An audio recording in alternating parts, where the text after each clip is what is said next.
वो मेरी सास है, नौकरानी नहीं। अरे निधि, तू तो किट्टी में अकेले ही आई है। तेरे दोनों शैतान कहाँ हैं? हम सब तो अपने बच्चों को साथ ही लेकर आए हैं। घर पर छोड़कर आओ तो कौन संभाले? निधि की दोस्त छवि ने अपने लहराते बालों को संभालते हुए कहा। दोनों बच्चे अपनी दादी माँ के पास घर पर ही हैं। निधि आगे कुछ बोलती उससे पहले ही छवि चालू हो गई। अच्छा, आजकल तेरी सासू माँ आई हुई है, इसीलिए तो इतनी फ्री होकर आई है। चल अच्छा है, अब तो तुझे कोई काम भी नहीं करना पड़ेगा। घर बच्चों दोनों की जिम्मेदारी से फ्री हो गई।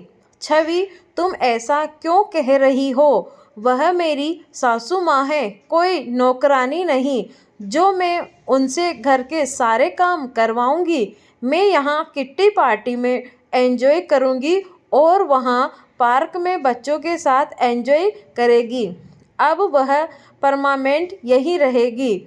इसीलिए मैंने उन्हें भी किट्टी भजन ग्रुप ज्वाइन करवा दिया है। उन्हें जो भी काम करना होता है अपने मन से करती हैं। मैं उनसे कोई काम नहीं करवाती। मेरे लिए उनका मेंटल सपोर्ट ही बहुत है। निधि ने अपने दोस्त छवि की बेफजूल बातों का जवाब कुछ यूं बोलकर दिया। अरे यार, तू तो मेरी बातों का बुरा मान गई। मैं तो बस ऐसे ही बोल गई। आजकल ज़्यादातर घरों में यही होता है। यही देख रही हूँ तो मुँह से निकल गया।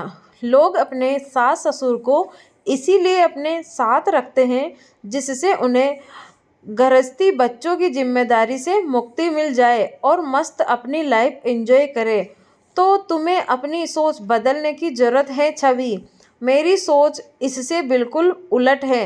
माँ तो पापा की डेथ के बाद अकेले ही रहना चाहती थी और इतने दिनों से रह भी रही थी अकेले ही, क्योंकि उन्हें भी यही लगता है कि बेटे बहू के साथ रहकर उन्हें उनके हिसाब से चलना पड़ेगा। लेकिन इस बार हम लोग अड़ गए कि उन्हें अपने साथ लेकर ही चलेंगे, तो उन्हें आना ही पड़ा। ऋषि मेरे पति उनकी इकलौती संतान है, तो मैं मानती हूँ कि मुझसे पहले रिश्ते पर ऋषि पर उनकी माँ का हक है। इसीलिए मैं कभी उन माँ बेटों के बीच हस्तक्षेप नहीं करती। ऋषि ऑफिस से आकर सबसे पहले अपनी माँ के पास बैठता है, अच्छा लगता है, तो मुझे भी कभी इस बात का बुरा नहीं लगता, क्योंकि मेरे आने से पहले उनके माता पिता ही सब कुछ थे उनके जीवन में,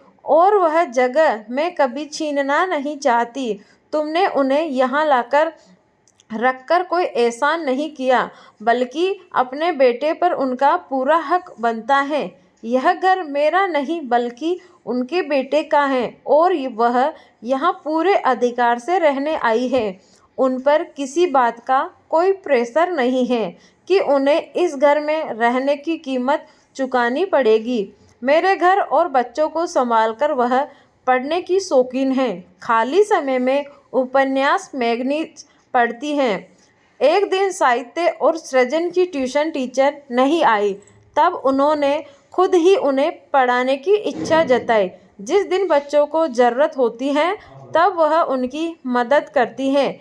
ऐसा भी नहीं है कि मैं उन्हें कोई काम करने की नहीं देती। जब भी वह कुछ करना चाहती हैं तो मैं उन्हें रोकती भी नहीं। आज भी जब मैं उन्हें बच्चों को लेकर आने की बात कही तो वह बोली, निधि, बच्चों को साथ लेकर जाने में किट्टी का एन्जॉयमेंट नहीं हो पाता।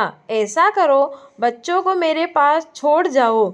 माँ, कहीं आपको यह तो नहीं लगेगा कि आपके आते ही मैं बच्चों को आपके सहारे छोड़कर निश्चित हो गई हूँ, और यह बहुत शैतान भी है।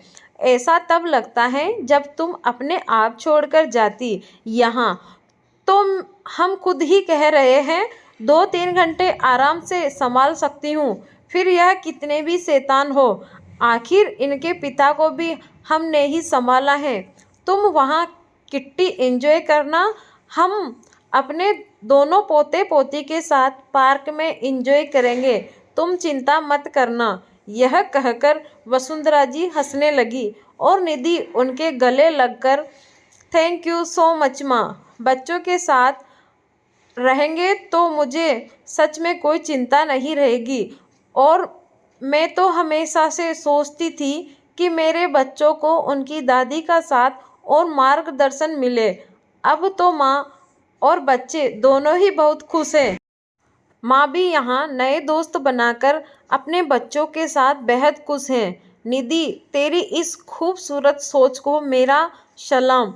जहाँ आज लड़कियाँ अपने सास ससुर को अपने पास रखना बंधन समझती हैं या फिर कहती भी हैं बोझ समझकर, या सिर्फ अपने फायदे का सोचकर कि सास ससुर साथ रहेंगे तो घर के काम और बच्चों को संभाल लेंगे, यही तू मानती है कि तुमने पहले तुम्हारे पति पर उनकी माँ का हक है। आज समझ पाई मेरी खुशियों का राज।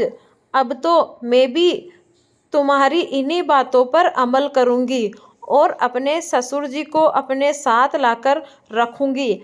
आखिर हमारे अलावा उनका कौन है। बड़े बुजुर्ग बंधन का बोझ नहीं बल्कि बच्चों की जिम्मेदारी होती है।